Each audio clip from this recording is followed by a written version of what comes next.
Hello friends, welcome to number one study. इस video में हम देखेंगे क्लास 10 इंग्लिश की बुक की फर्स्ट पोएम डेस्कटॉप स्नो। इसके सभी क्वेश्चन आंसर्स हम इस वीडियो में सॉल्व करेंगे। सो स्टार्ट करते हैं। फर्स्ट क्वेश्चन है यहाँ पे, what is a desktop snow. Desktop snow क्या होता है। व्हाट डज द पोइट से हैज़ चेंज हिज मूड। यहाँ पे हमें बताना है कि पोइट ने पोएम में ऐसी कौन सी चीज़ बताई है जिसकी वजह से पोइट का मूड चेंज हो जाता है। और थर्ड क्वेश्चन है, how has the poet's mood change. Poet का जो मूड है वो किसकी वजह से चेंज होता है और कैसे चेंज होता है, ये हमें यहाँ पे बताना है। सो फर्स्ट क्वेश्चन का आंसर क्या होगा, what is the desktop snow. Desktop snow क्या होता है, स्नो के छोटे पार्टिकल्स, ठीक है, ये होते हैं डेस्कटॉप स्नो। तो इसका आंसर लिखेंगे, the desktop snow means the fine particles और फ्लेक्स ऑफ स्नो। ठीक हो गया। अब सेकेंड क्वेश्चन है, व्हाट इज़ द पोइट से हैज़ चेंज हिज मूड। मतलब यहाँ पे हमें बताना है कि पोइट ने पोएम में ऐसी कौन सी चीज़ बताई जिसकी वजह से उनका मूड चेंज हो जाता है। तो यहाँ पे स्नो के डस्ट उनकी बॉडी पे गिरते, उसकी वजह से पोइट का मूड जो है वो चेंज हो जाता है।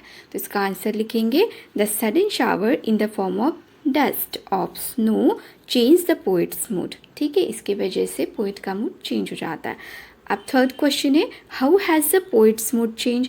पोइट का मूड कैसे चेंज हो जाता है। पहले तो वो सैड रहते, सैड से फिर वो कैसे हो जाते हैं, हैप्पी हो जाते हैं ना। तो इसका आंसर लिखेंगे, the poet's mood change from sad to happy.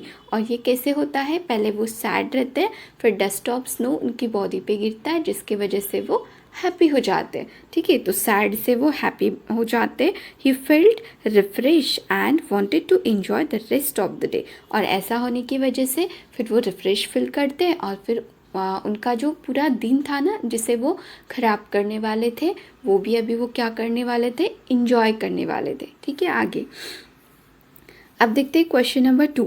Question number 2 में आपको बोला है, how does frost present nature in this poem. इस पोएम के जो पोएट है ना रॉबर्ट फ्रोस्ट, उन्होंने इस पोएम में नेचर को कैसे प्रेजेंट किया है वो हमें बताना है। अब ये बताने के लिए हम क्या कर सकते हैं, यहाँ पे देखो फर्स्ट क्वेश्चन, सेकंड और थर्ड, इन तीनों क्वेश्चन की हेल्प से हम इस क्वेश्चन का आंसर लिख सकते हैं। सो देखो यहाँ पे फर्स्ट में आपको बहुत सारे क्वेश्चन किए, what are the birds that are usually named in poems. आप ये बता सकते हो यहाँ पे कि यूजुअली पोएम्स में ऐसे वो कौन से बर्ड्स हैं जिनके नाम लिए जाते। ठीक है, नॉर्मल पोएम्स में जैसे कि डस्ट ऑफ स्नो में कौन से बर्ड का नाम आता है, क्रो का। तो नॉर्मली जो बाकी की पोएम्स होती है वहाँ पे कौन से बर्ड का नाम यूज़ किया जाता है। और एक क्वेश्चन है, do you think crow is often mention in poem. क्या आपको लगता है क्रो को ज़्यादातर पोएम में लिया जाता है, मतलब उसका नाम लिया जाता है। नहीं, है ना, ज़्यादातर पोएम में नहीं, या फिर हम बोल सकते कि किसी भी पोएम में नहीं लेते, बट यहाँ डस्ट ऑफ स्नो में क्रो का नाम लिया गया है। What image come to your mind when you think of a crow.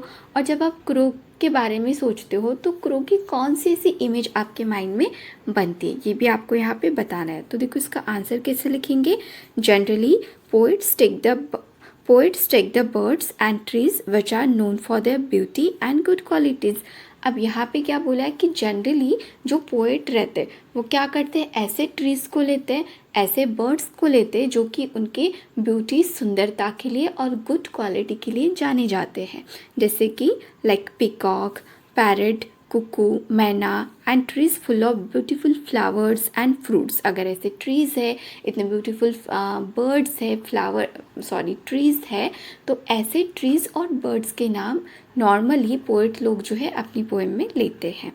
फिर वहाँ पे और एक क्वेश्चन था कि मतलब क्रो को ज़्यादातर पोएम में लिया जाता है क्या, ठीक है, उसके नाम को। तो देखो, but here frost has taken a totally different approach. इस पोएम में तो फ्रोस्ट ने बिल्कुल डिफरेंट बर्ड का नाम लिया है। ही चूज़ अ क्रो, उन्होंने क्या किसे चूज़ किया है, क्रो को, which is not often used in poem, जिसे पोएम में ज़्यादातर यूज़ नहीं किया जाता। Crow is black in colour, crow का कलर कैसा होता है, ब्लैक कलर होता है, विथ वेरी हार्श वॉइस। और उसकी वॉइस अच्छी रहती, क्या सुनने को अच्छी नहीं लगती है ना, तो वॉइस भी अच्छी नहीं रहती। And is believed to be a symbol of bad woman, omen. अब यहाँ पे बोला है कि क्रो को सिंबल ऑफ बैड ओमेन भी बोलते हैं, मतलब क्या बोल सकते हैं इसको, अशुभ, अशुभ माना जाता है क्रो को।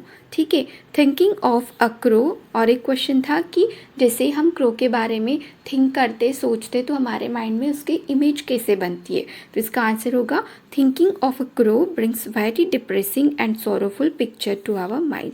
कैसी इमेज बनती है, बिल्कुल डिप्रेसिंग, बिल्कुल सैड वाली, है ना, sorrowful pictures to our mind. अब और एक क्वेश्चन है यहाँ पे सेकेंड वाला, again what is a hemlock tree. Hemlock tree क्या होता है, why doesn't the poets write about more beautiful tree such as a maple और एन ओक और ए पाइन। और एक क्वेश्चन पूछा है कि इस पोएम में पोएट ने जो मतलब ब्यूटिफुल से ट्री है जैसे कि मैपल, ओक या फिर पाइन ट्री, इनका नाम क्यों नहीं लिया है, हेमलॉक ट्री का नाम क्यों लिया, और ये हेमलॉक ट्री क्या होता है, इसका आंसर हमें बताना है। सो इसका आंसर कैसे लिखेंगे, हेमलॉक ट्री एक पॉइजनस ट्री है, राइट। तो यहाँ पे हम लिखेंगे a hemlock tree is a poisonous plant with small white flowers, छोटे छोटे वाइट फ्लावर्स लगते।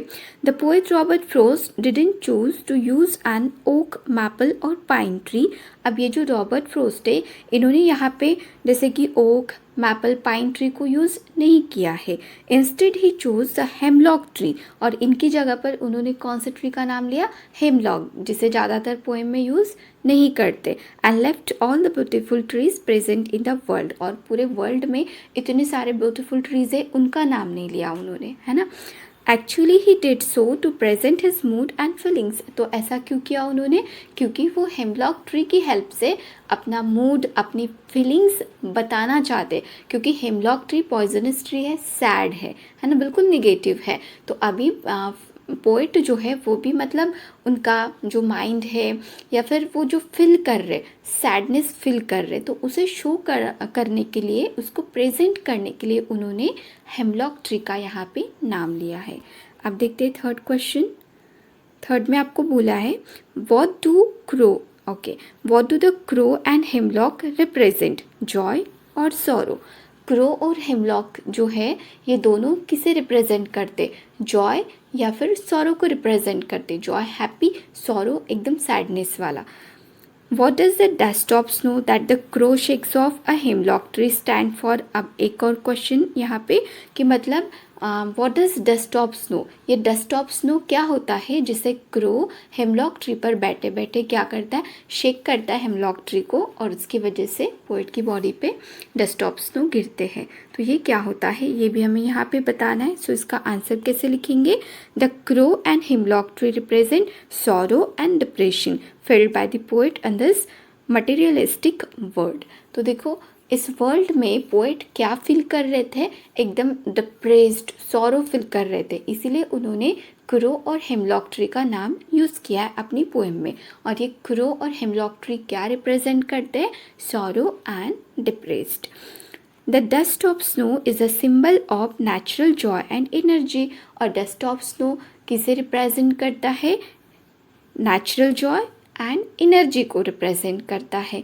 ठीक है, the dust of snow that the crow shakes of a hemlock tree means passing through the sad and depressing moment into the time full of Joy and optimism. इसका meaning क्या होता है dust of snow का, कि मतलब poet जो बिल्कुल भी सैड मूड में थे, वो सैड मोमेंट से किस में चले गए, एकदम जॉयफुल मोमेंट में, है ना, जॉय एंड ऑप्टिमिज्म। ऑप्टिमिज्म क्या होता है, आशावादी, एकदम आशावादी हो गए, ऑप्टिमिज्म, ठीक है, एकदम जॉयफुल, वो मतलब अभी फील कर रहे थे, एकदम हैप्पी फील कर रहे थे। तो ऐसा होता है डस्ट ऑफ स्नो का मीनिंग। तो डस्ट ऑफ स्नो इसे रिप्रेजेंट करता है।